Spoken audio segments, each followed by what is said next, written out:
వాడి రాజకీయ బలమైతే దాన్నే వాడి బలహీనతగా మార్చండి. తండ్రి శవాన్ని పక్కన పెట్టుకుని సంతకాలు సేకరించి శవ రాజకీయాలు చేస్తున్నాడని నమ్మించండి. సార్, జనాలు నమ్ముతారంటారా సార్? ఒక అబద్ధాన్ని వార్త చేసి ఆ వార్తని 100 సార్లు చెప్పిందే చెప్పి ఇది నిజమని నమ్మించడానికి మన టీవీ ఛానళ్లు, న్యూస్ పేపర్స్ కూడా ఉన్నాయి కదా. ఇలాంటి టైంలో బురద చల్లడం అవసరమా సార్? బురద చల్లడమే మన పనయ్యా. అది తుడుచుకుంటాడో కడుక్కుంటాడో వాడి పని.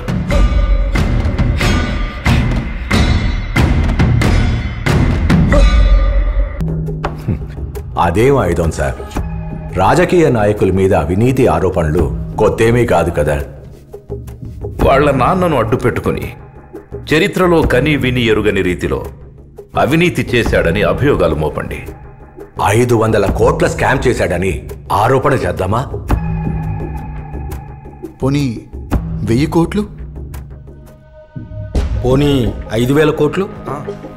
1,00,000 కోట్లు.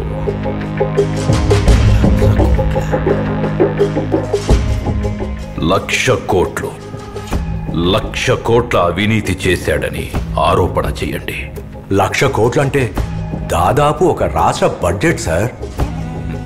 సార్, 1,00,000 కోట్లంటే ఎన్ని సున్నాలుంటాయో మన పార్టీ వాళ్ళకు కూడా తెలియదు సార్. అలాంటిది జనాలు నమ్ముతారంటారా? నమ్మించండి అయ్యా.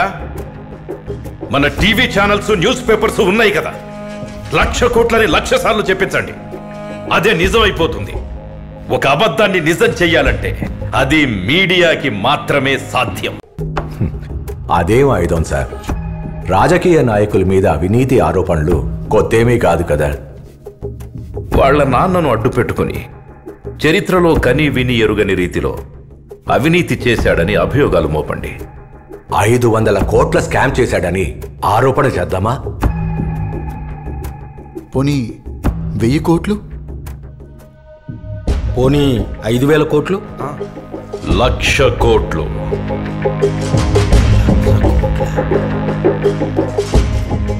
1,00,000 కోట్లు. 1,00,000 కోట్ల అవినీతి చేశాడని ఆరోపణ చేయండి. 1,00,000 కోట్లంటే దాదాపు ఒక రాష్ట్ర బడ్జెట్ సార్. సార్, 1,00,000 కోట్లంటే ఎన్ని సున్నాలుంటాయో మన పార్టీ వాళ్ళకు కూడా తెలియదు సార్. అలాంటిది జనాలు నమ్ముతారంటారా? నమ్మించండి అయ్యా. మన టీవీ ఛానల్స్, న్యూస్ పేపర్స్ ఉన్నాయి కదా. 1,00,000 కోట్లని 1,00,000 సార్లు చెప్పించండి. అదే నిజం అయిపోతుంది. ఒక అబద్ధాన్ని నిజం చెయ్యాలంటే అది మీడియాకి మాత్రమే సాధ్యం.